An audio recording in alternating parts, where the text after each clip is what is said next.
भारत की राजनीतिक इतिहास में कुछ ऐसे क्षण आते हैं जो न केवल समय को ठहरा देते हैं बल्कि लाखों दिलों में एक गहरी छाप छोड़ जाते हैं। वो क्षण जब एक नेता अपनी व्यक्तिगत जिंदगी की दर्दनाक स्मृतियों को राष्ट्र की सामूहिक स्मृति से जोड़ता है और पूरी सभा में एक ऐसा सन्नाटा छा जाता है मानो हर सांस रुक गई हो। ऐसा ही एक अविस्मरणीय पल हाल ही में एक विशाल सम्मेलन में घटित हुआ, जहां प्रधानमंत्री नरेंद्र मोदी ने अपनी बचपन की एक ऐसी सच्ची कहानी साझा की जो दलित समुदाय के दर्द की गहराई को छूती है। यह कहानी मोदी के व्यक्तिगत अनुभवों की नहीं बल्कि उस सामाजिक अन्याय की है जो सदियों से भारत की आत्मा को कुरेदता आया है। मंच पर खड़े होकर मोदी ने अपनी आवाज में वो दर्द उकेरा जो उनके बचपन में एक साधारण सी घटना से उपजा था। लाखों की भीड़ में सन्नाटा छा गया क्योंकि हर कोई उस दर्द को अपनी हड्डियों में महसूस कर रहा था। एक दर्द जो जाति की अदृश्य दीवारों से निर्मित था और जो आज भी अनगिनत जीवन को प्रभावित करता है। यह सम्मेलन दिल्ली के एक भव्य सभागार में आयोजित था, जहां हवा में ठंडक थी लेकिन माहौल में एक गर्मजोशी का उफान। बाहर की दुनिया अपनी रफ्तार में चल रही थी, लेकिन अंदर हजारों लाखों लोग इकट्ठा थे, मोदी के शब्दों की प्रतीक्षा में। मंच पर मोदी खड़े थे, अपनी पारंपरिक सफेद कुर्ते पायजामे में, चेहरे पर वो परिचित मुस्कान जो आत्मविश्वास और सादगी का मिश्रण है। लेकिन जैसे ही उन्होंने भाषण शुरू किया, उनकी आवाज में एक अनोखी गहराई उतर आई। दोस्तों, जीवन में कुछ कहानियां ऐसी होती हैं जिन्हें हम समय के साथ भूलना चाहते हैं, लेकिन वे हमें भूलने नहीं देती। आज मैं आपको अपने बचपन की उसी कहानी की ओर ले जाना चाहता हूं, वो कहानी जिसने मेरे मन में एक ऐसी आग जलाई जो आज तक बुझी नहीं। इन शब्दों ने सभागार को स्तब्ध कर दिया। हर कोई जानता था कि मोदी की कहानियां कभी सतही नहीं होती, वे जीवन की गहराइयों से निकलती हैं और सुनने वाले के अंतर्मन को झकझोर देती हैं। मोदी ने अपनी कहानी को आगे बढ़ाते हुए कहा, मेरे पिता स्टेशन पर चाय बेचते थे। मैं उसी धुएं, उन्हीं आवाजों और उन्हीं यात्रियों के बीच बड़ा हुआ। गरीबी हमारी साथी थी, लेकिन सपनों का दामन हमने कभी नहीं छोड़ा। ये वर्णन हमें मोदी के बचपन की उस दुनिया में ले जाता है जहां गुजरात के वडनगर रेलवे स्टेशन की हलचल उनके जीवन का केंद्र बिंदु थी। कल्पना कीजिए, एक छोटा सा बालक नरेंद्र सुबह की पहली किरण के साथ उठता, पिता दामोदर दास मोदी की चाय की दुकान पर मदद करता, ट्रेनों की सीटियां गूंजती, यात्रियों की भीड़ उमड़ती घुमड़ती, चाय की भाप भरी महक हवा में घुलती, और वो गरीबी जो हर पल एक कठोर वास्तविकता की याद दिलाती। स्टेशन की वो छोटी सी दुकान न केवल चाय बेचती थी बल्कि जीवन के सबक भी सिखाती थी। मोदी वहां यात्रियों की कहानियां सुनते, उनके चेहरों पर थकान देखते और खुद की गरीबी को एक चुनौती के रूप में स्वीकार करते। गरीबी उनके लिए एक अभिशाप नहीं बल्कि एक प्रेरणा थी, सपनों को पकड़कर रखने की प्रेरणा। लेकिन इस गरीबी ने उन्हें सामाजिक सच्चाइयों से भी रूबरू कराया जो जाति और वर्ग की दीवारों से बनी थीं। कहानी अब एक निर्णायक मोड़ लेती है। मोदी ने बताया, एक दिन पिता ने कहा, नरेंद्र, आज चाय मोहल्ले की उस बस्ती में दे आएंगे, चल मेरा साथ दे। ये वो पल था जब मोदी का बचपन एक नई दिशा में मुड़ने वाला था। वो बस्ती दलित परिवारों की थी, माइनस एक ऐसी जगह जहां समाज की छुआछूत की प्रथा सबसे क्रूर रूप में विद्यमान थी। मोदी ने साझा किया कि वो पहली बार उस बस्ती में कदम रख रहे थे। जैसे ही वे वहां पहुंचे, उन्हें लगा जैसे वे किसी पूरी तरह अलग दुनिया में प्रवेश कर गए हों। कच्चे घरों की कतारें, जहां दीवारें मिट्टी और ईंटों से बनी लेकिन समय की मार से टूट फूट गईं। फूस की छतें जो बारिश में टपकती और धूप में झुलसाती। हवा में पसीने और मेहनत की महक जो गरीबी की एक जीवंत तस्वीर पेश करती। लेकिन इन सबके बीच मोदी ने एक अनोखी मजबूती महसूस की। लोग गरीब थे, उनकी जिंदगी संघर्षों से भरी थी, लेकिन उनके चेहरों पर एक तेज था, माइनस वो तेज जो सदियों के अन्याय के बावजूद नहीं मिटा। ये तेज उस अटूट इच्छा शक्ति का प्रतीक था जो दलित समुदाय में पीढ़ी दर पीढ़ी बहता आया है, जैसे एक नदी जो चट्टानों से टकराकर भी अपनी राह बना लेती है। यहां से कहानी और अधिक मार्मिक और भावपूर्ण हो जाती है। मोदी ने वर्णन किया कि उनके पिता एक बुजुर्ग को चाय दे रहे थे, शायद कोई पुराना परिचित या बस्ती का सम्मानित व्यक्ति। इसी दौरान मोदी की नजर कुछ बच्चों पर पड़ी जो मिट्टी में खेल रहे थे। उनमें से एक बच्चा मोदी की ही उम्र का था, माइनस दुबला पतला शरीर, नंगे पैर जो धूल से सने थे, लेकिन चेहरे पर एक ऐसी मुस्कुराहट जो मासूमियत और जीवन की खुशी से भरी थी। वो मुस्कुराहट मोदी को अपनी ओर खींच रही थी, जैसे कोई चुंबक। ये मुस्कुराहट उस बच्चे की आत्मा की झलक थी जो गरीबी और सामाजिक भेदभाव के बीच भी फल फूल रही थी। मोदी को लगा कि ये बच्चा उनकी अपनी बचपन की प्रतिबिंब है, लेकिन एक अंतर के साथ, जाति का अंतर। लेकिन तभी अचानक दृश्य बदल गया। एक लड़का आया जो साफ साफ ऊंची जाति के घर से लगता था, उसके कपड़े साफ सुथरे, चाल में एक अहंकार। उसने आते ही उस दलित बच्चे को धक्का दिया, इतना जोरदार कि बच्चा सीधे मिट्टी में जा गिरा। धूल उड़ी, बच्चे का शरीर थरथराया और फिर उसने कहा, तू यहाँ क्यों खेल रहा है? तेरी जाति की जगह वहां है दूर, हमारे साथ मत खेल। इन शब्दों ने मोदी की दुनिया को हिला दिया। उनकी सांसें रुक गईं, मन स्तब्ध हो गया। वे समझ नहीं पा रहे थे कि ये क्या हो रहा है। एक मासूम बच्चा सिर्फ इसलिए धक्का खा सकता है क्योंकि वो किस जाति में जन्मा। यह दृश्य मोदी के लिए एक सदमा था, एक ऐसा सदमा जो उनके छोटे से मन को बुरी तरह घायल कर गया। वो धक्का न केवल बच्चे के शरीर पर लगा, बल्कि उसकी आत्मा पर, उसकी गरिमा पर। मोदी की आंखों के सामने वो बच्चा गिरा, लेकिन गिरा तो मानवता का स्तर। वो दलित बच्चा चुपचाप उठा, अपने कपड़ों पर लगी धूल झाड़ी और बिना एक शब्द बोले उस जगह चला गया जहां उसे जबरदस्ती धकेला गया था। उसकी चुप्पी में एक गहरा दर्द छिपा था, माइनस एक दर्द जो शब्दों से परे था। मोदी ने इस पल को डैश टूटने वाला डैश बताया। उनकी छोटी सी उम्र में यह दृश्य उनके मन को इतनी गहराई से घायल कर गया कि वो घाव आज भी जिंदा है। घर लौटते वक्त मोदी ने अपने पिता से पूछा, पिताजी, उसने उसे धक्का क्यों दिया? पिता ने उनकी आंखों में देखा और बहुत गहरी, भावपूर्ण आवाज में बोले, बेटा, समाज की सोच बदलने में कई पीढ़ियां लगती हैं। यह वाक्य मोदी के भीतर कहीं गहरे उतर गया, जैसे कोई बीज जो जमीन में बोया जाए और वर्षों बाद वृक्ष बनकर उगे। रास्ते भर मोदी चुप थे। हर कदम पर वो छोटा दलित बच्चा उनकी आंखों के सामने घूम रहा था। उसका दर्द वो शारीरिक पीड़ा से कहीं बड़ा था, वो चुप्पी जो विरोध न कर सकी, वो मजबूरी जो जाति की जंजीरों में बंधी थी। मोदी की कल्पना में वो दृश्य बार बार जीवित होता। बच्चे की मुस्कुराहट जो अचानक दर्द में बदल गई, धूल में सना शरीर और वो अलगाव जो समाज की क्रूरता का प्रतीक था। ये घटना मोदी के लिए एक जागृति थी, एक ऐसा पल जो उनके जीवन की दिशा बदलने वाला था। और अचानक मोदी को अपनी पाठशाला की एक कहानी याद आई, एक ऐसे लड़के की कहानी जिसे स्कूल में पानी तक छूने नहीं दिया जाता था, जो अपनी किताबें अपने हाथ से नहीं, एक दूसरे बच्चे के हाथ से उठवाता था क्योंकि समाज उसे डैश अछूत कहता था। वो लड़का था डॉक्टर बाबा साहेब अम्बेडकर।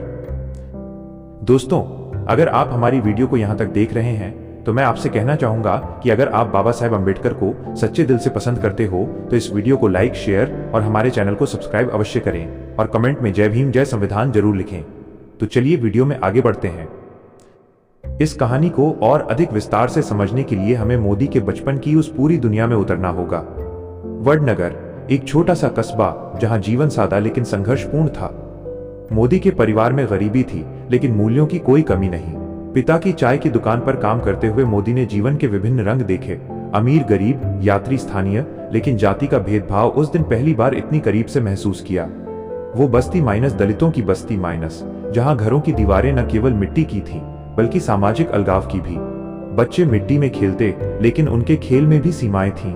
वो धक्का सिर्फ एक घटना नहीं बल्कि सदियों पुरानी व्यवस्था का प्रतिनिधित्व था। मनुस्मृति से लेकर ब्रिटिश काल तक दलितों पर अत्याचार की कहानियां अनगिनत हैं और मोदी की कहानी उसका एक छोटा सा हिस्सा है। मोदी ने इस घटना को इतनी भावपूर्णता से बयां किया कि सुनने वाले की आंखें नम हो गईं। वो बच्चा जो गिरा वो प्रतीक है उन लाखों दलित बच्चों का जो आज भी ऐसे धक्के सहते हैं, गांवों में, शहरों में, स्कूलों में। मोदी की चुप्पी रास्ते भर वो चुप्पी एक संकल्प थी। पिता के शब्दों ने उन्हें सोचने पर मजबूर किया कि समाज कैसे बदलेगा। ये दर्द शारीरिक नहीं बल्कि आत्मिक है, वो दर्द जो आत्मसम्मान छीन लेता है, सपनों को कुचल देता है। मोदी की कहानी हमें बताती है कि ऐसे दर्द से ही परिवर्तन जन्म लेता है। अंबेडकर की कहानी याद आना, यह एक पुल था अतीत और वर्तमान के बीच। अंबेडकर जो खुद अछूत थे, लेकिन जिन्होंने संविधान लिखकर समानता की नींव रखी। मोदी का यह कनेक्शन दर्शाता है कि व्यक्तिगत दर्द कैसे राष्ट्रीय आंदोलन बन सकता है। सभागार में छाया सन्नाटा अब और गहरा हो चुका था। प्रधानमंत्री नरेंद्र मोदी के शब्द जो बचपन की उस घटना को बयां कर चुके थे, हवा में लटक रहे थे जैसे कोई अदृश्य धुंध जो हर दिल को घेर रही हो। वो दलित बच्चा जो मिट्टी में गिरा था, अब हर श्रोता की आंखों के सामने जीवित हो गया था। मोदी ने ठहरते हुए एक गहरी सांस ली। उनकी आंखों में वो पुरानी चिंगारी चमक रही थी, माइनस एक चिंगारी जो दर्द से जन्मी थी और अब लाखों लोगों के संकल्प का रूप ले चुकी थी।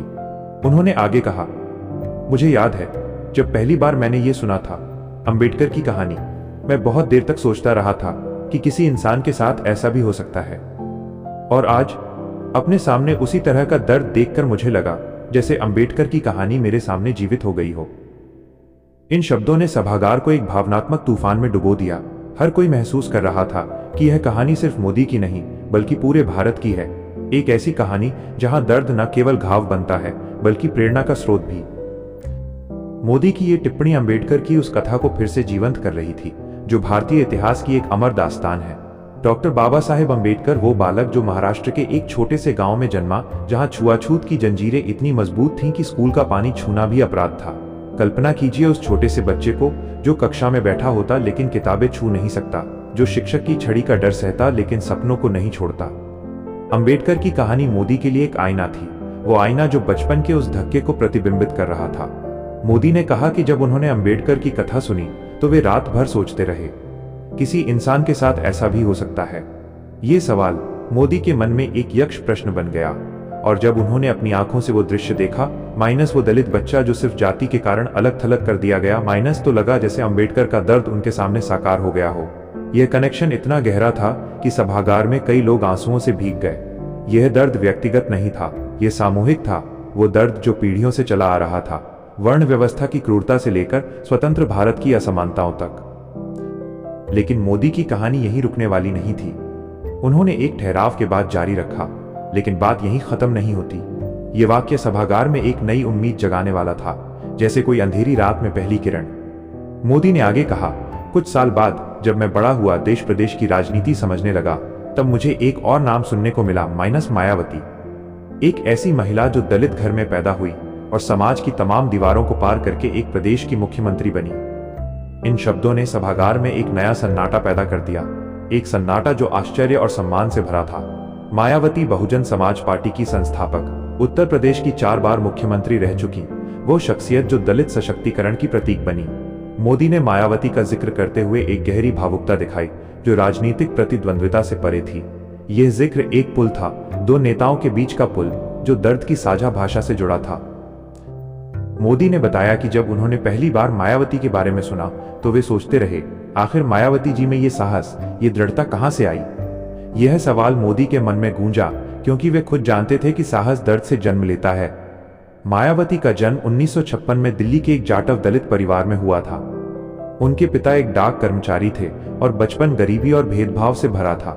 कल्पना कीजिए एक छोटी सी लड़की को जो स्कूल जाती लेकिन जाति के कारण ताने सुनती, जो सपने देखती लेकिन समाज की दीवारें उसे रोकती। मायावती ने कांशीराम के मार्गदर्शन में राजनीति में कदम रखा और बहुजन समाज पार्टी को एक आंदोलन बना दिया। वे उत्तर प्रदेश की मुख्यमंत्री बनी, एक ऐसा राज्य जहां दलितों पर अत्याचार की खबरें रोजाना आती हैं। मोदी ने कहा कि शायद वही दर्द, वही संघर्ष, वही धक्का जो उन्होंने अपने बचपन में देखा था, मायावती में भी था। जब मैं उस दलित बच्चे को याद करता हूं, मुझे लगता है कि हर मायावती, हर अंबेडकर कभी न कभी उसी धक्के से होकर गुजरते हैं। धक्का सिर्फ शरीर को नहीं लगता, आत्मा को लगता है, और फिर वो आत्मा या तो टूट जाती है या फिर दुनिया बदलने की ठान लेती है। ये वाक्य, धक्का सिर्फ शरीर को नहीं लगता, आत्मा को लगता है, सभागार में एक गूंज पैदा कर गया। हर श्रोता महसूस कर रहा था कि यह सत्य कितना गहरा है। दलित दर्द की यह सच्चाई, वह दर्द जो शारीरिक हिंसा से कहीं आगे जाता है, जो आत्मसम्मान को चोट पहुंचाता है, जो सपनों को कुचलने की कोशिश करता है। लेकिन मोदी ने इसे एक द्वंद्व के रूप में पेश किया, टूटना या बदलना। अंबेडकर ने चुना बदलना, उन्होंने संविधान लिखा, समानता का अधिकार दिया। मायावती ने चुना बदलना, उन्होंने दलितों को राजनीतिक शक्ति दी, मूर्तियां बनवाई और एक आवाज दी जो सदियों से दबी थी। मोदी की नजरों में वो बचपन का दलित बच्चा भी ऐसा ही था, चुपचाप उठा, लेकिन उसके भीतर शायद एक आग सुलग रही थी। ये आग ही है जो इतिहास रचती है। सभागार में लोग सोच रहे थे, कितने ऐसे बच्चे हैं जो आज भी ऐसे धक्के खा रहे हैं, कितने अंबेडकर और मायावती बन सकते हैं अगर समाज उन्हें मौका दे। मोदी ने अपनी कहानी को और भावपूर्ण बनाते हुए कहा, दोस्तों, उस दिन घर जाते वक्त मैंने मन में एक संकल्प लिया था, माइनस अगर भगवान ने मुझे कभी मौका दिया तो मैं ऐसा समाज देखना चाहता हूं जहां किसी बच्चे को उसकी जाति की वजह से धक्का न दिया जाए। यह संकल्प मोदी के शब्दों में एक प्रार्थना की तरह निकला। कल्पना कीजिए उस छोटे से नरेंद्र को रास्ते में चलते हुए पिता के बगल में, मन में एक तूफान लिए। वह संकल्प न केवल व्यक्तिगत था बल्कि एक राष्ट्रीय दृष्टि का बीज था। मोदी ने बताया कि शायद उनकी यह यात्रा आरएसएस का कार्यकर्ता बनना, गुजरात का मुख्यमंत्री और अंततः देश का प्रधानमंत्री कहीं न कहीं उस दलित बच्चे की चुप्पी से होकर गुजरी है। यह यात्रा एक साधारण चाय बेचने वाले के बेटे से शुरू हुई, लेकिन दर्द ने इसे एक मिशन बना दिया। मोदी ने दलित सशक्तिकरण के लिए कई कदम उठाए, जैसे संविधान दिवस पर अंबेडकर की विरासत को सम्मान, या फिर स्टैंड अप इंडिया योजना जो दलित उद्यमियों को सशक्त बनाती है। लेकिन यह संकल्प सिर्फ नीतियों का नहीं, भावनाओं का था। सभागार में लोग महसूस कर रहे थे कि मोदी का ये खुलासा एक राजनीतिक भाषण से कहीं ऊपर था। ये एक आत्मकथा का पन्ना था जो भारत की आत्मा को छू रहा था। मोदी ने आगे कहा, मैं आज भी उस घटना को नहीं भूला। मैं आज भी उस बच्चे को नहीं भूल पाया। उसकी आंखों में जो चोट थी वो आज भी मेरे भीतर जिंदा है। इन शब्दों में एक ऐसी मार्मिकता थी जो सुनने वाले के गले को रुंध देती। वो चोट, वह आंखों में छिपा दर्द जो चुप्पी के पीछे छिपा रहता है। मोदी की स्मृति में वो बच्चा आज भी जीवित है, जैसे एक प्रेत जो हर फैसले में साथ चलता है। यह स्मृति मोदी को याद दिलाती है कि शक्ति का उपयोग दर्द मिटाने के लिए होना चाहिए। उन्होंने बताया कि जब वे बोलते हैं इस देश का हर नागरिक बराबर है, तो ये सिर्फ संविधान की पंक्ति नहीं, बल्कि उस दिन की सच्चाई है जो उन्होंने अपनी आंखों से देखी। संविधान अंबेडकर का उपहार मोदी के लिए एक जीवंत दस्तावेज है जो उस धक्के को रोकने का वादा करता है। लेकिन मोदी ने स्वीकार किया कि यह सफर लंबा है, पीढ़ियां लगेंगी, जैसा पिता ने कहा था। फिर भी उनका संकल्प अटल है। ये कहानी केवल नरेंद्र मोदी की नहीं है, जैसा उन्होंने कहा, यह भारत की कहानी है। भारत के उस बच्चे की कहानी जिसे धक्का दिया गया था, और भारत के उन लोगों की कहानी जिन्होंने धक्कों के बावजूद अंबेडकर बनकर, मायावती बनकर इतिहास की दिशा बदल दी। ये वाक्य सभागार में एक तालियों की बौछार लाया, लेकिन तालियां दर्द की थीं। एक ऐसा सम्मान जो संघर्ष को सलाम करता है। भारत की कहानी, वह कहानी जहां अंबेडकर ने दलितों को वोट का अधिकार दिया, मायावती ने सत्ता का। लेकिन यह कहानी अधूरी है। आज भी दलित महिलाओं पर अत्याचार, बच्चों पर भेदभाव की खबरें आती हैं। मोदी की ये कथा हमें सोचने पर मजबूर करती है कि हम कैसे उस संकल्प का हिस्सा बने। मायावती का जिक्र, वह एक महिला के रूप में जो पुरुष प्रधान राजनीति में ऊंची उड़ान भरी, दलित महिलाओं के लिए एक प्रेरणा है। मोदी ने इसे एक श्रद्धांजलि की तरह पेश किया जो राजनीतिक मतभेदों से ऊपर था। 1980 के दशक में जब कांशीराम ने बहुजन समाज पार्टी की नींव रखी, मायावती एक साधारण टीचर थीं। लेकिन उनके भीतर वो आग थी जो बचपन के धक्कों से सुलगी। उन्होंने 1995 में पहली बार मुख्यमंत्री पद संभाला और उसके बाद 3 बार और। उनके कार्यकाल में दलितों के लिए पार्क, मूर्तियां और आरक्षण की मजबूती, सब कुछ उस दर्द का जवाब था। मोदी ने कहा कि हर मायावती उसी चुप्पी से गुजरती है जो टूटने के बजाय मजबूत बनाती है। यह द्वंद्व जीवन का सार है। दर्द या तो तोड़ता है या तराशता है। अंबेडकर ने शिक्षा से तराशा, मायावती ने राजनीति से, मोदी ने सेवा से। सभागार में लोग सोच रहे थे, कितने ऐसे चेहरे हैं जो अनदेखे रह गए। मोदी का संकल्प वो घर जाते वक्त लिया गया, आज उनके हर फैसले में झलकता है। गुजरात में मुख्यमंत्री रहते उन्होंने दलित गांवों का दौरा किया, योजनाएं चलाईं। प्रधानमंत्री बनकर उन्होंने बेटी बचाओ बेटी पढ़ाओ जैसी स्कीम से दलित लड़कियों को सशक्त किया। लेकिन यह संकल्प भावनात्मक है। वो बच्चे की आंखें मोदी को जगाती रहती हैं। उसकी चोट आज भी जिंदा है। ये कबूलनामा एक नेता का नहीं, एक इंसान का था। सभागार में सन्नाटा अब एक सामूहिक प्रार्थना बन गया था, समान भारत की प्रार्थना। दोस्तों, आपको हमारी वीडियो कैसी लगी हमें कमेंट करके जरूर बताएं। हमें आपके विचारों का इंतजार रहेगा। वीडियो पसंद आई हो तो वीडियो को लाइक और हमारे चैनल को सब्सक्राइब कर सकते हैं। वीडियो को यहां तक देखने के लिए आपका बहुत बहुत आभार।